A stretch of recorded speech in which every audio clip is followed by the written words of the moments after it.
নমস্কাৰ আজিৰ এই ভিডিঅ'টোত মই আপোনালোকৰ বাবে লৈ আহিছোঁ অন্য কিছুমান এডভান্স ডেইলি ইউজ সেন্টেন্সেছ আমি আমাৰ ডে টু ডে লাইফত এনে ধৰণৰ কিছুমান বাক্য ক'ব লগা হয় যিবোৰ বাক্য আমি ইংৰাজীত ক'ব নোৱাৰো সেই বাক্যবোৰ আমি কেনেদৰে ইংৰাজীত ক'ব পাৰিম তাৰ বিষয়ে ক'বলৈ যত্ন কৰিছোঁ আজিৰ এই ভিডিঅ'টোৰ জৰিয়তে গতিকে ভিডিঅ'টো খুব ইন্টাৰেষ্টিং আৰু আমাৰ ডে টু ডে কনভাৰচেশ্যনৰ কাৰণে অত্যন্ত গুৰুত্বপূৰ্ণ হ'ব আপোনালোকে স্কিপ নকৰাকৈ শেষলৈকে চাব আৰু প্ৰত্যেকটোৰ বাক্যৰ বিষয়ে শিকি ল'বলৈ যত্ন কৰিব সো আহক এতিয়া ভিডিঅ'টো আৰম্ভ কৰোঁ আজিৰ এই ভিডিঅ'টোৰ প্ৰথম বাক্যটো হ'ল মই ইয়াৰ বাবে আগ্ৰহেৰে বাট চাই আছোঁ মই ইয়াৰ বাবে আগ্ৰহেৰে বাট চাই আছোঁ এনেধৰণে ইংৰাজীত ক'ব লগা হ'লে আমি বাক্যটো ক'ব পাৰোঁ I am looking forward to it I am looking forward to it মই ইয়াৰ বাবে আগ্ৰহেৰে বাট চাই আছোঁ I am looking forward to it looking ফৰৱাৰ্ডৰ অৰ্থ হ'ব আগ্ৰহেৰে বাট চাই থকা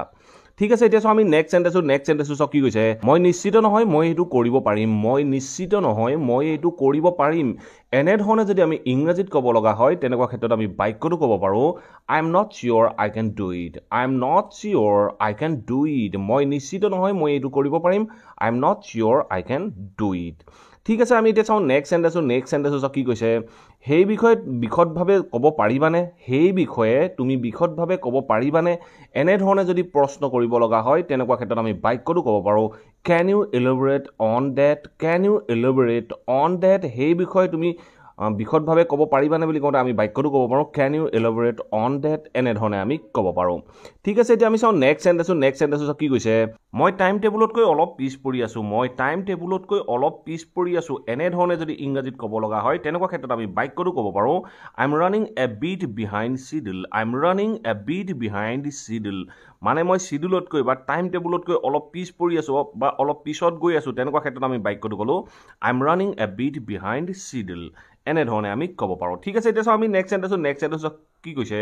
সেইটো কেনেকুৱা লাগিছে বা সেইটো কেনেকুৱা শুনা যায় এনেধৰণে যদি প্ৰশ্ন কৰিব লগা হয় তেনেকুৱা ক্ষেত্ৰত আমি বাক্যটো ক'ব পাৰোঁ হাউ ডাজ ডেট চাউণ্ড সেইটো কেনেকুৱা শুনাইছে বা সেইটো কেনেকুৱা লাগিছে এনেধৰণে যদি কওঁ তেনেকুৱা ক্ষেত্ৰত আমি বাক্যটো ক'ম হাউ ডাজ ডেট চাউণ্ড ঠিক আছে এতিয়া চাওঁ আমি নেক্সট সেন্টেন্সটো কি কৈছে আপুনি কি ক'ব বিচাৰিছে মই একেবাৰে নিশ্চিত নহয় আপুনি কি ক'ব বিচাৰিছে মই একেবাৰে নিশ্চিত নহয় এনেধৰণে যদি ক'ব লগা হয় তেনেকুৱা ক্ষেত্ৰত আমি বাক্যটো ক'ব পাৰোঁ I am not quite sure what you mean I am not quite sure what you mean আপুনি কি কৈছে মই একেবাৰে নিশ্চিত নহয় বুলি কওঁতে বা আপুনি কি বুজাইছে মই একেবাৰে নিশ্চিত নহয় বুলি কওঁতে আমি বাক্যটো ক'ব পাৰোঁ I am not quite sure what you mean এনেধৰণে আমি ক'ব পাৰোঁ ঠিক আছে এতিয়া চাওঁ আমি নেক্সট সেন্টেন্সটো কি কৈছে তুমি মোক সহায় কৰিব পাৰিবানে এনেধৰণে ক'বলৈ যাওঁতে আমি বাক্যটো ক'ব পাৰোঁ can you give me a hand তুমি মোক সহায় কৰিব পাৰিবানে এনেকুৱা ক্ষেত্ৰত আমি বাক্যটো ক'লোঁ can you give me a hand মানে হ'ল সহায় কৰা ঠিক আছে এতিয়াও আমি চাওঁ নেক্সট সেন্টেন্সটো কি কৈছে মই এতিয়াও ইয়াৰ ওপৰত কাম কৰি আছোঁ এনেধৰণে যদি আমি ক'ব লগা হয় তেনেকুৱা ক্ষেত্ৰত আমি বাক্যটো কেনেদৰে ক'ম আমি ক'ব লাগিব I am still working on it মই এতিয়াও ইয়াৰ ওপৰত কাম কৰি আছোঁ I am still working on it ঠিক আছে এতিয়া চাওঁ আমি নেক্সট সেন্টেন্সটো কি কৈছে আমি আমাৰ ডে টু ডে লাইফত কেতিয়াবা এনেধৰণৰ বাক্য কিছুমানো কওঁ যে তোমাক ইয়ালৈ কিহে আনিলে এনেধৰণে ক'বলৈ যাওঁতে আমি বাক্যটো ক'ব পাৰোঁ হোৱাট ব্ৰিংছ ইউ হিয়াৰ তোমাক ইয়ালৈ কিহে আনিলে হোৱাট ব্ৰিংছ ইউ হিয়াৰ এনেধৰণে আমি ক'ব পাৰোঁ ঠিক আছে এতিয়া চাওঁ আমি নেক্সট সেন্টেন্সটো কি কৈছে কি কাম কৰি আছা এনেধৰণে যদি প্ৰশ্ন কৰিব লগা হয় তেনেকুৱা ক্ষেত্ৰত আমি বাক্যটো ক'ব পাৰোঁ হোৱাট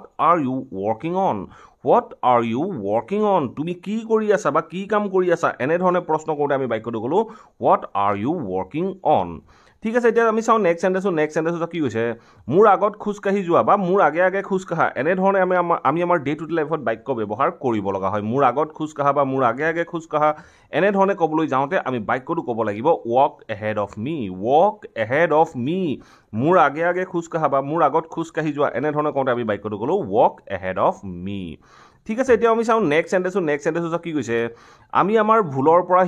শিকিবলৈ যত্ন কৰা উচিত বা চেষ্টা কৰা উচিত আমি আমাৰ ভুলৰ পৰা শিকিবলৈ বা জানিবলৈ চেষ্টা কৰা উচিত এনেধৰণে ক'বলৈ যাওঁতে আমি বাক্যটো ক'ব পাৰোঁ we should try to learn from our mistake. We should try to learn from our mistake. আমি আমাৰ ভুলৰ পৰা শিকা উচিত বা শিকিবলৈ যত্ন কৰা উচিত এনেধৰণে কওঁতে আমি বাক্যটো ক'লো we should try to learn from our mistake. ঠিক আছে এইখিনিতে আপোনালোকৰ বাবে এটা কুৱেশ্যন আছে এই কুৱেশ্যনটো আপোনালোকে ইংৰাজীলৈ ট্ৰান্সলেট কৰক ট্ৰান্সলেট কৰি কমেণ্ট বক্সত কমেণ্ট কৰক আপোনালোকৰ যদি বাক্যটো শুদ্ধ হয় মই আপোনালোকৰ কমেণ্টত হাৰ্ট দি দিবলৈ যত্ন কৰিম মানুহক বিপথে পৰিচালিত কৰিবলৈ চেষ্টা কৰা উচিত নহয় মানুহক বিপথে পৰিচালিত কৰিবলৈ চেষ্টা কৰা উচিত নহয়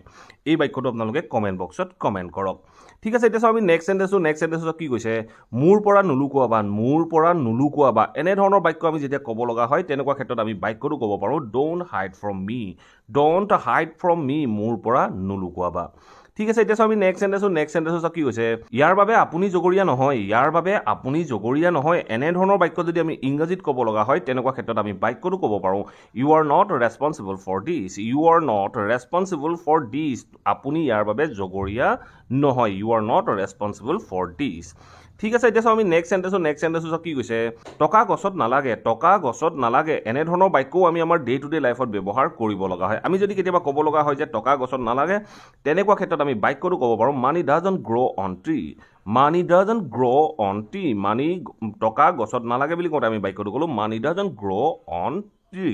এইটো কাৰ ঘৰ এনেধৰণে যদি আমি প্ৰশ্ন কৰিব লগা হয় তেনেকুৱা ক্ষেত্ৰত আমি বাক্যটো ক'ব পাৰো হুজ হাউচ ইজ দিছ এইটো কাৰ ঘৰ হুজ হাউচ ইজ দিছ ঠিক আছে এতিয়া আমি নেক্সট সেন্টেন্সত কি কৈছে এইটো কোনো ডাঙৰ কথা নহয় এনে ধৰণৰ বাক্যও আমি আমাৰ ডে টু ডে লাইফত ব্যৱহাৰ কৰি থাকো এইটো কোনো ডাঙৰ কথা নহয় বুলি কওঁতে আমি বাক্যটো ক'ব পাৰো this is not a big deal এইটো কোনো ডাঙৰ কথা নহয় this is not a big deal ঠিক আছে এতিয়া আমি নেক্সট সেন্টেন্সত কি কৈছে তুমি কিয় চিন্তা কৰি কথা ক'বলৈ যত্ন নকৰা বা চেষ্টা নকৰা এনেধৰণে যদি ক'ব লগা হয় তেনেকুৱা ক্ষেত্ৰত আমি বাক্যটো ক'ব পাৰো why don't you try to speak thoughtfully তুমি কিয়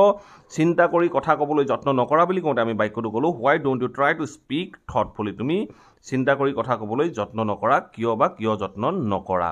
ঠিক আছে এতিয়া আমি চাওঁ নেক্সট সেন্টেন্স বা লাষ্ট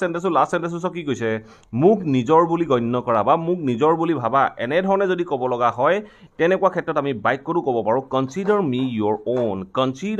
ইয়োৰ ওন মোক নিজৰ বুলি ভাবা বা নিজৰ বুলি গণ্য কৰা এনে ধৰণে ক'বলৈ যাওঁতে আমি বাক্যটো ক'লো কনসিডাৰ মি ইয়োৰ ওন এনে ধৰণে আমি আমাৰ ডে টু ডে লাইফত বিভিন্ন বাক্য ব্যৱহাৰ কৰি থাকিব লগা হয় আৰু কেতিয়াবা এনে ধৰণৰ বাক্যবোৰ ইংৰাজীত ক'বলৈ যাওঁতে আমাৰ অসুবিধা হয় গতিকে আশা কৰোঁ এই ভিডিঅ'টোৰ পৰা আপোনালোকে নিশ্চয় এনে ধৰণৰ বাক্যবোৰ অতি সহজে ইংৰাজীত ক'ব পাৰিব আৰু আপুনি আপোনাৰ কনভাৰচেশ্যনৰ মাজত এনে ধৰণৰ বাক্যবোৰ ইনক্লুড কৰিব পাৰিব যদি ভিডিঅ'টো ভাল পালে প্লিজ ভিডিঅ'টো লাইক কৰক আৰু সকলোৰে মাজত শ্বেয়াৰ কৰি যাবলৈ সমলি নাপাহৰিব আৰু যদি চেনেলটো সাবস্ক্ৰাইব কৰা নাই প্লিজ সাবস্ক্ৰাইব কৰি অল নটিফিকেশ্যন অন কৰি ল'ব মই আপোনালোকৰ বাবে এনে ধৰণৰ ভিডিঅ' ৰেগুলাৰ আপলোড কৰি থাকোঁ আপোনালোকে নটিফিকেশ্যন পাব আৰু ভিডিঅ'বোৰ চাব পাৰিব থ্যাংক ইউ ফৰ ৱাচিং this video' have a nice day